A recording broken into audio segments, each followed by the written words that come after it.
Lucky Duck Games sent me Chronicles of Crime, Noir, so let's get it to the table. Chronicles of Crime has become a very popular game that incorporates an app and a board game together to bring you a unique experience. They have released their first expansion, Chronicles of Crime, Noir. The expansion not only adds more character cards, locations, special items, and a new storyline, but adds 4 action cards that can be used to give you more freedom to explore and investigate. When playing the game, you will know if the card belongs to the new expansion because it'll have this hat icon located somewhere on it. You will also be using the board and some special item cards from the base game to play through these stories. In this game, you will be playing as a private detective and you actually don't belong to any police department. You will find new allies and informants who can help you give you information to break the case. You will have access to a journalist, a coroner, and your secretary, who you can call when you are located in your office location. You will just need to remember that just like the Noir literature and movies, allies and friends can disappear, betray you, or even get killed. While investigating locations and people, you will always be able to use these 4 action cards. You can intimidate a suspect, break into a location, shadow and spy on someone, or corrupt and bribe someone. When choosing to do one of these 4 actions, you will scan it in the app. Just remember that you can use these cards during the wrong situation as well and cause some negative outcomes. While using the intimidation card, you can play it hard and try to get more information from someone. But the downside of this is some suspects can react harshly and they can eventually seek revenge or even try to attack you. Some locations might be guarded or locked, and you are unable to visit that location.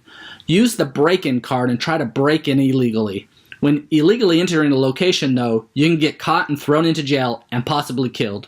You know that people lie, but their actions tell the truth. You can spy on someone and find out what they are doing when you are not around. Scan this card while in the same location as the suspect, and you'll be asked who you want to shadow. This action takes time. Lots of time. You know that people want a little something for the information they can provide, and they won't always give you the truth for free.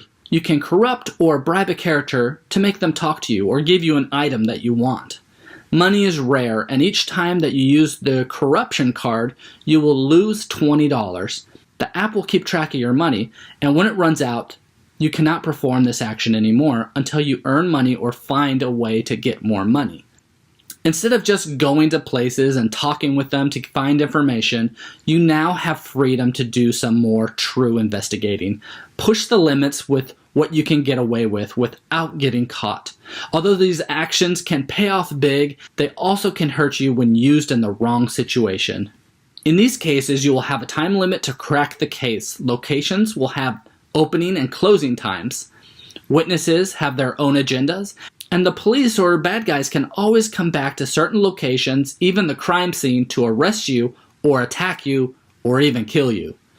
If you go through the scenario and the time runs out without unraveling the mystery of what happened, it might be best to not solve the case at this time, but to try and play again from the beginning. This way you can learn from your mistakes and hopefully crack the case. There are surprises in these scenarios and the characters that you interact with, sometimes in a good way, but many times in a bad way. So watch your back and remember whatever you do can impact the events in the game. So if you're doing something near the beginning of your scenario, it could affect you later on. When you think you have solved the case, visit your client in your office and answer the questions by pressing this button that says "Solve the case." You are rewarded for all the story plots that you find, and the more money that you make, the better. If you need another hour to understand a side plot or to earn extra money, then it might be a good idea to do that before solving the case.